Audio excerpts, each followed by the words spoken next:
Bonsoir et bienvenue dans ce nouvel épisode de Mishkat al-Tanwir, qui s'inscrit dans un projet intellectuel analysant la vision du grand penseur arabe Ali al-Shurafa al-Hamadi. À travers son livre fondateur récemment publié, L'islam témoigne de la vérité de la foi chrétienne. Cet épisode est le deuxième d'une série de 4 visant à relire la relation entre les mondes arabes et islamiques et le monde chrétien, à la lumière du texte coranique et en déconstruisant les récits historiques qui ont régi cette relation pendant des siècles. Aujourd'hui, nous avancerons sur 2 voies complémentaires.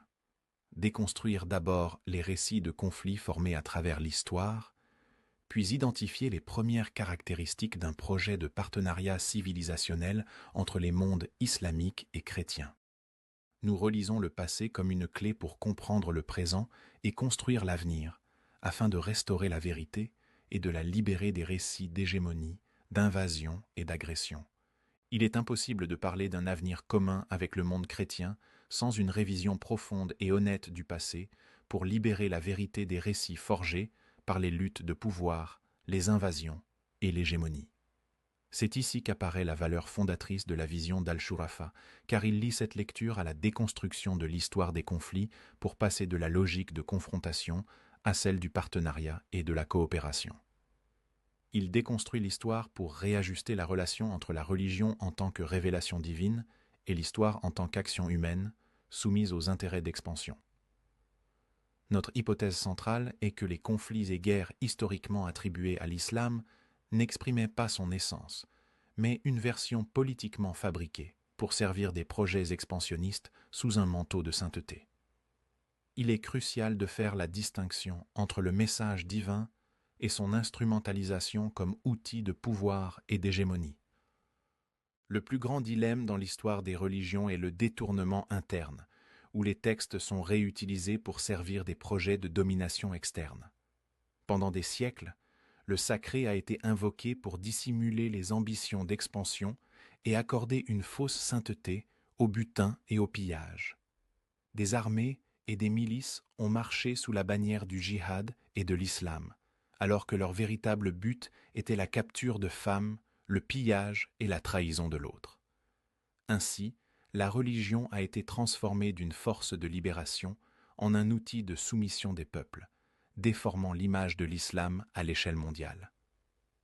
Tout projet de réforme doit donc redéfinir la différence entre l'islam en tant que message divin et les pratiques historiques qui lui ont été faussement attribuées, en se basant sur la connaissance mutuelle coranique et non sur les conflits historiques. Historiquement, l'expansion impériale a été légitimée sous l'appellation de conquête religieuse. Cette appellation a conféré une légitimité à des guerres motivées par l'expansion impériale, similaires à celles des empires romains, perses et byzantins. Par exemple, les armées qui sont entrées en Andalousie à l'époque omeyyade ou en Europe de l'Est à l'époque ottomane étaient poussées par des objectifs politiques et militaires visant à s'emparer des richesses. Les sociétés ciblées n'étaient pas des agresseurs, c'étaient des peuples pacifiques envahis sous le prétexte de propager la religion, bien que les faits révèlent des motivations claires de domination et d'avidité.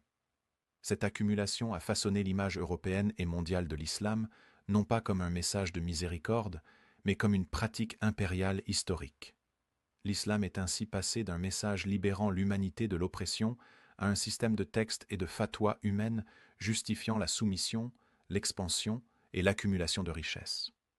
La guerre est devenue un moyen de gain matériel, exploitant le discours sur le butin et les captives. À l'inverse, le Saint-Coran a imposé des limites éthiques strictes au combat. Dans la sourate Al-Baqarah, Dieu dit « Combattez dans le sentier d'Allah ceux qui vous combattent, et ne transgressez pas. » Cela limite le combat à la légitime défense, ce qui contredit totalement les guerres expansionnistes. Au fil du temps, la trahison et l'effusion de sang se sont enracinées sous le nom de conquête, vidant le concept coranique de son contenu éthique pour servir des projets d'hégémonie. Un exemple flagrant de cela est l'expansion ottomane en Europe de l'Est, notamment la bataille de Mohacs en 1526. Ses conséquences comprenaient une violence extrême, le pillage, le meurtre de prisonniers, l'incendie de villages et l'esclavage, laissant une marque douloureuse dans la mémoire chrétienne le sultan ottoman Soliman le Magnifique a commis des atrocités contre un peuple souverain, ordonnant le massacre des paysans, pillant et brûlant des villes comme Buda et Pest. Il a érigé une pyramide avec les têtes des Hongrois, tués, et massacré 2000 prisonniers en violation directe des enseignements coraniques. Lors de la bataille de Petrovaradin, il a exécuté 500 soldats après leur reddition et réduit 300 autres en esclavage. L'islam est totalement innocent de ces crimes ottomans. Cependant, les chrétiens et les Européens n'ont pas fait la distinction entre les Ottomans et l'islam, considérant ces actes comme des enseignements islamiques. Cet héritage sombre a engendré une haine héréditaire dans les Balkans et en Europe de l'Est envers tout ce qui touche à l'islam. Ces expériences sont devenues des récits culturels dans la littérature et les chansons populaires, où l'envahisseur musulman turc symbolisait la trahison et le bain de sang, ancrant ainsi une image déformée dans la mémoire chrétienne. Ces récits se sont nourris mutuellement avec ceux des croisades en Occident, créant un cercle vicieux de haine où la religion justifiait les conflits. Déconstruire ces récits est indispensable pour tout rapprochement véritable. Cela nécessite une séparation épistémologique stricte entre l'islam en tant que message et en tant qu'histoire. Le Coran établit le caractère sacré de la vie dans la sourate Al-Maïda et la dignité humaine dans la sourate Al-Isra, ce qui signifie qu'aucune pratique contraire ne peut être attribuée à l'islam. Aujourd'hui, nous observons une extension contemporaine de ce problème à travers l'invasion idéologique des sociétés chrétiennes et européennes par les mouvements salafistes et des frères musulmans. Sous la bannière trompeuse du califat, l'utilisation politique de la religion s'est reproduite avec de nouveaux outils, passant des armées à une expansion douce et idéologique. En s'appuyant sur des théoriciens extrémistes comme Hassan al-Banna et Sayyid Qutb, ils cherchent une confrontation mondiale avec le monde chrétien. Ces mouvements infiltrent les sociétés par le biais d'institutions pour créer des ghettos et des structures parallèles favorisant la violence extrémiste.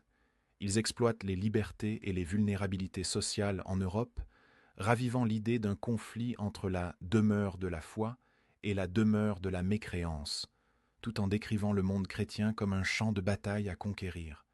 Les jeunes sont recrutés en ligne sous de faux slogans religieux.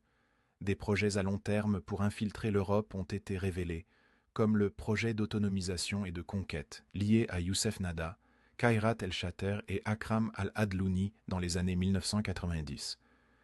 Ces plans visent à construire une influence à long terme, détournant des concepts comme le djihad et la conquête de leur contexte coranique pour en faire des outils de mobilisation idéologique. Cette transition vers une invasion douce est tout aussi dangereuse, car elle reproduit la rupture entre les mondes islamiques et chrétiens, nourrit la peur mutuelle et renforce l'image de l'islam comme un projet expansionniste. En conséquence, la présence musulmane en Europe est devenue une source d'anxiété, alimentant le racisme et la montée de l'extrême droite. Tout comme les conquêtes historiques ont provoqué les croisades, cette expansion douce provoque des réactions hostiles des groupes d'extrême droite, ramenant la relation dans un cercle vicieux de suspicion et de conflits. Ce que le monde chrétien vit aujourd'hui est la continuation de l'utilisation de la religion pour la domination, qualifiant faussement cela de djihad et ignorant la volonté de Dieu en faveur de la diversité. Déconstruire ce discours et présenter l'islam coranique authentique est une nécessité pour bâtir une nouvelle relation islamo-chrétienne basée sur le partenariat et la confiance. La lecture d'Al-Shurafa montre que les conflits historiques n'étaient pas entre l'islam et le christianisme, mais des luttes de pouvoir utilisant la religion pour piller et envahir. Le projet d'Al-Shurafa va au-delà de la critique pour proposer une vision basée sur le Coran comme texte de connaissance mutuelle et de coopération, illustré par la sourate Al-Hujurat.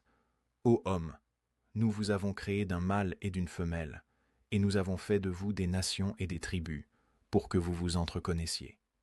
Le but est de corriger l'image de l'islam, de transcender des siècles de conflits et de bâtir un avenir humain commun fondé sur la justice, la paix, le respect et la fraternité humaine.